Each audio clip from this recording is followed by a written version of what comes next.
자, 그러면 99페이지에 있는 고공과 도공 답주인 말을 보자. 첫 진도로 들어갈 텐데, 요거 들어가기 전에 100페이지 있잖아요. 100페이지 잠깐만 먼저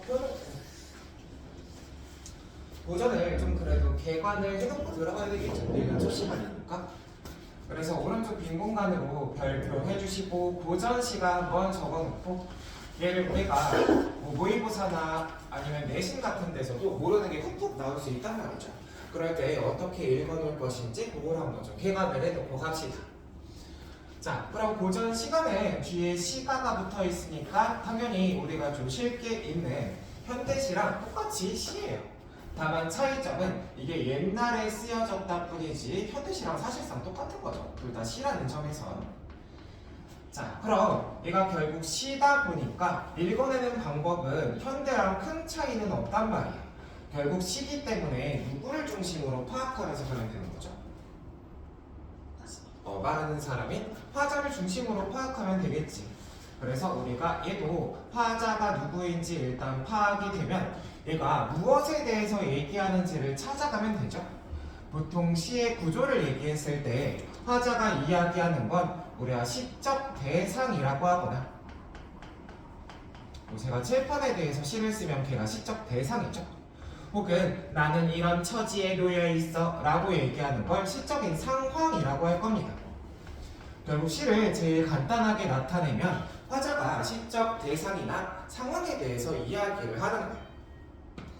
자, 근데 결국 문제로 물어보는 건 화자가 이런 시적 대상 상황에 대해서 어떤 감정을 느끼나요?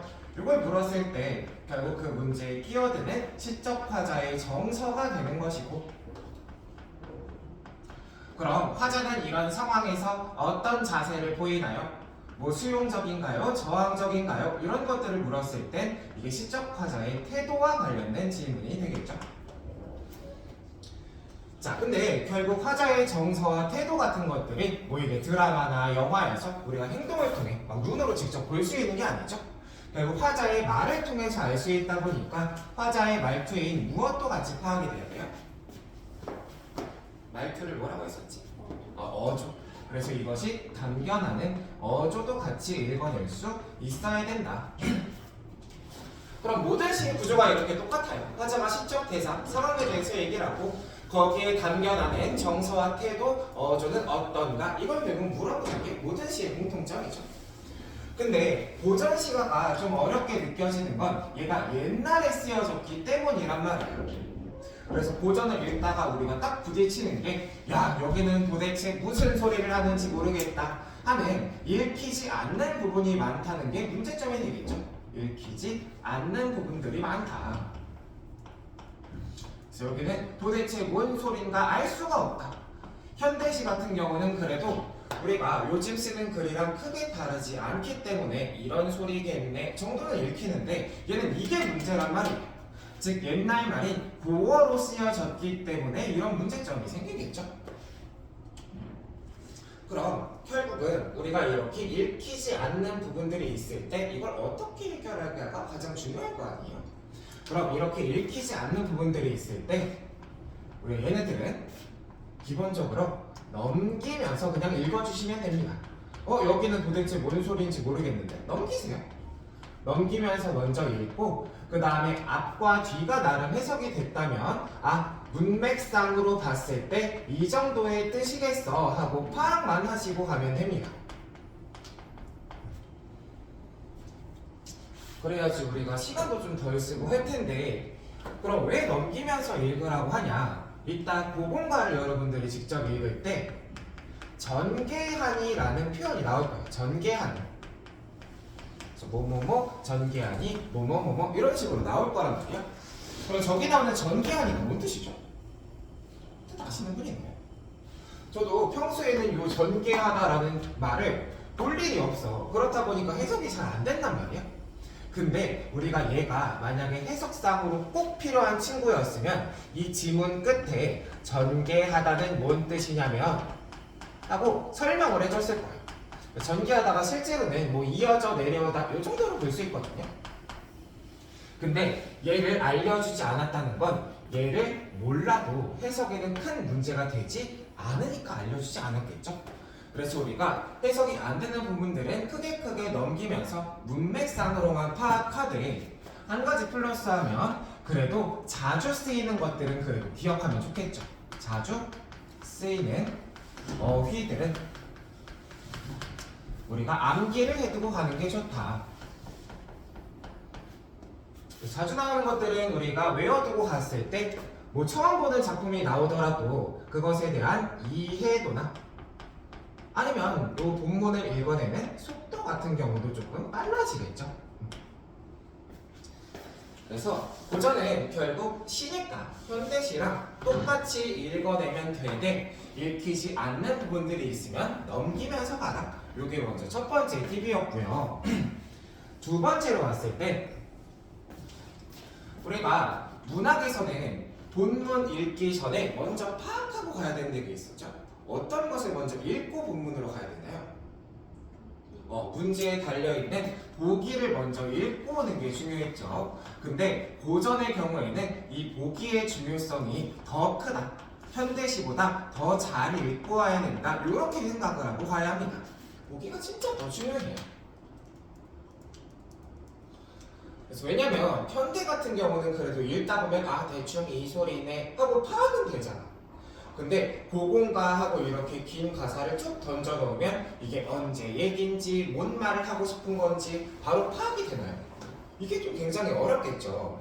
그래서 고전은 이 보기에다가 꽤 여러 가지 정보를 담아낼 텐데 보통은 이것이 어떤 시대적 배경에 쓰여 있는지 혹은 이 작품을 쓴 작가의 의도는 무엇인지 작품을 크게 봤을 때 얘는 어떤 표현들을 사용해서 쓴 건지 혹은 얘가 어떤 흐름으로 흘러가는지의 전개 방식 같은 것들을 알려줄 겁니다.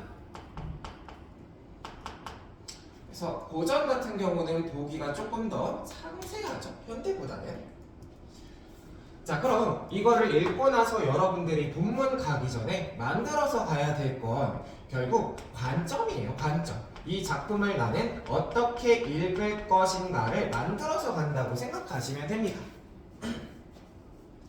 그래서 보기 없이 그냥 고공가를 읽었어. 뭐 좋은 게 있고 나쁜 게 있는 것 같아. 근데 이 시대나 작가의 의도를 모르고 그냥 작품을 읽었을 때 얘가 이렇게도 저렇게도 다 해석이 나뉘겠죠. 근데 만약에 이 작품이 조선시대에 쓰여졌고 뭐 작가 의도는 임금에 대한 충성을 나타내기 위함이야. 그럼 긍정적인 것들 나왔을 때 이건 임금을 뜻하는 것이겠네 하고 관점을 만들어갈 수 있잖아요. 그래서 결국 우리가 보기를 읽고 나서 만들어 가야 하는 건 작품을 어떻게 해석할 것인가 하는 관점이다. 이렇게 기억을 해두면 되겠네요. 자, 그래서 오늘 보공가랑 보공답주인가 보기 전에도 보기를 잘 확인하고 가야 되겠죠. 102페이지에 넘어오시면 3번하고 4번에 가의 보공가에 대한 보기가 나와 있습니다. 그래서 오늘은 제가 먼저 보기를 같이 읽어드리고 어떤 것들을 가지고 좀 해석할 때 도움이 될지 혹은 관점을 만들 수 있을지 두 문제 한번 체크를 해보죠. 자, 임진왜란 직후 허정이 쓴 고공가는 국사를 한 집안의 일에 비유했어. 그래서 외적 침입으로 백성들이 어려운데 단파 싸움만 일삼는 무는 부패한 당시 신하들의 각성을 촉구했다. 즉 깨어나라, 정신 차리라고 촉구한 작품이다 하고 미리 설명을 해줬죠. 그럼 여기서 우리가 먼저 찾아가야 할 것은 첫 번째 줄에 나오는 임진왜란 직후의 네모 한번 해주시고요. 이건 허정이 임진왜란 직후에 쓴 거다 하면 요건 우리가 작품을 읽기 전부터 무엇을 먼저 알려주고 시작한 거니? 시대적 배경을 알려주고 한 거겠죠? 그래서 임진왜란 직후라는 시대적 배경을 먼저 알려줬고요. 자, 그리고 두 번째로 갔을 때 오른쪽이죠? 국사를 한 집안의 일에 비유해 밑줄 긋겠습니다. 국사를 한 집안의 일에 비유. 그래서 한자 어려워하시는 분들 많은데 국사는 무슨 뜻일까요? 국사? 국가의 일, 나라의 일이라고 보면 되겠죠? 나라국의 일사자가 쓰였어. 자, 그럼 이건 나란 일을 집안일에 비유해서 쓴 거야 하고 전체적인 표현상의 특징에 대해서 이야기를 했을 텐데 그럼 이 얘기를 풀면 결국 작품 전체는 커다란 비유를 통해 쓰여진 거다. 그래서 우리가 작품을 표면적으로 읽었을 때 이거를 글 자체로만 봤을 때는 이게 집안일을 얘기하는 것처럼 볼 수 있어. 여기다가 빗대놨으니까. 근데 실제로 작가는 무엇에 대해서 이야기를 하고 있니? 하면 이것들이 모두 국사를 비유해 놓은 거구나. 실제로는 나랏일과 관련된 얘기를 한 거구나 하고 알려준 거죠. 그래서 얘를 봤을 때 작품에서 집안일과 관련된 표현들은 이게 나랏일에서 어디에 해당할까? 하고 생각하면서 읽을 줄 알아야 된다는 거고요. 자, 그리고 마지막 하나는 아랫줄이죠. 외적의 침입으로부터 신하들의 각성을 촉구까지 길게 밑줄할게요. 즉 일본이 쳐들어와서 백성들이 어려운데도 당파 싸움만 일삼던 신하들의 각성 촉구했다. 자, 그럼 여기 나온 부분은 여기서 작가가 이 작품을 왜 쓰게 되었는지 작가의 의도를 밝힌 부분이라고 할 수 있겠죠. 작가는 신하들의 각성을 촉구하기 위해서 이 작품을 쓴 거야. 자, 그럼 여기서 하나 챙겨갈 수 있는 건 작품에서 신하들이 긍정적으로 그려지겠어요? 당연히 부정적으로 그려지겠어요? 부정적으로 그려지겠죠. 그래서 작품 안에서 부정적인 대상들, 자기 할 일을 하지 않는 대상들이 나왔을 때는 이것이 신하들을 비유한 거겠다. 그래서 얘네에 대한 각성을 촉구하겠다라고 먼저 생각하고 들어갈 수가 있습니다. 읽기 전에.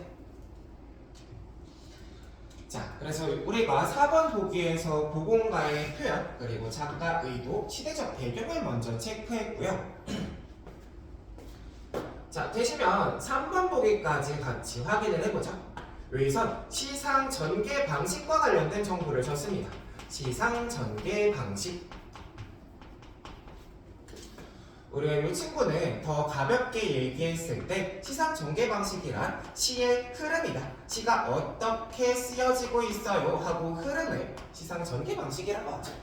그래서 A, B, C, D의 순서대로 시가 쓰여져 있어요 하고 먼저 알려준 건데, 그럼 그 중에 우리가 시의 맨 앞부분에 나오게 될 것은 집안 내력을 얘기하면서 시작할 거야. 앞부분 얘기할 때 여기 잘 찾아봐 하고 정보를 준 거죠. 근데 여기서 내력이라는 말 무슨 뜻이었나요? 작년에 꽤 많이 했는데. 유전? 유전? 약간 비슷해. 집안에서 뭔가 내력이 유전이 될 수도 있어. 근데 더 크게 보면 역자가 중요해요. 역사? 역사예요. 집안의 역사예요. 그래서 우리가 어딘가에 깃들어 있는 역사를 내력이라고 하고요. 그럼 작품 앞에서는 우리 집안의 역사에 대해서 밝혔겠다라고 먼저 정보를 제시해 줬겠죠. 근데 다만 여기서 이게 진짜 집안일을 얘기하려고 쓴 게 아니잖아요. 그럼 이건 집안의 역사가 아니라 어디의 역사를 밝혔다고 먼저 생각할 수 있어요? 조선의 역사, 우리나라의 역사에 대해서 먼저 이야기를 하겠네. 결국 작품은 과거를 통해서 시작을 하는구나. 과거에는 우리 집안이 혹은 우리나라가 이런 모습이었어 하고 밝히면서 시작하고 있겠네. 그럼 처음에 읽다가 과거 얘기하는 거 나오면 여기가 집안 내력이네 하고 체크하면 되죠. 그럼 거기가 읽히면 그 다음에 나올 것들을 다 추측할 수 있는 거야. 그럼 그 다음에는 지금은 이러한 문제 상황에 놓여 있다는 것을 보여주고, 그 다음에 이 문제의 원인이 무엇인지 보여준 다음에 이걸 어떻게 해결할 것인지의 흐름으로 가겠구나. 그래서 큰 덩어리로 읽다가 여기 집안 내력이잖아. 오케이, 다음. 그럼 이제 문제 나오겠네? 문제 찾아 하면 원인 어딨지? 찾고 해결 찾으시면 작품이 큰 흐름으로 읽히겠죠. 그래서 시상 전개 방식이 나오는 문제들은 여러분들이 앞부분 먼저 체크하고 여기다 하고 찾으면 다음에 이게 나올 거야, 저게 나올 거야 하고 추측하면서 읽기에 굉장히 좋은 보기죠. 그래서 굉장히 긴 글을 읽을 때 얘가 많이 도움이 될 거다. 그래서 먼저 같이 파악을 하고 왔습니다. 자, 그래서 이번 주에는 이렇게 보기들 먼저 풀어드리고 갔고요. 그럼 문제를 실제로 풀어보시면 되겠죠? 자, 그래서 작품 문제는 우리가 1번부터 8번까지, 즉 101페이지에서 104페이지까지 1번부터 8번까지 문제가 있는데요. 요거를 먼저 풀어두고 하겠습니다. 그래서 시간은 우리 넉넉하게 드리기 좀 어렵겠죠? 15분 드릴게요, 일단. 그래서 앞에 있는 보기 같이 풀어놓은 거 활용해서 큰 덩어리 위주로 모르는 거 있으면 넘겨가면서 읽어라. 요거 잊지 마시고. 그래서 이걸 먼저 해놓고 들어가도록 하죠. 문제 풀어주시면 되겠습니다. 뭐 영상으로 보시는 분들은 조금 더 여유롭게 풀어주셔도 돼요.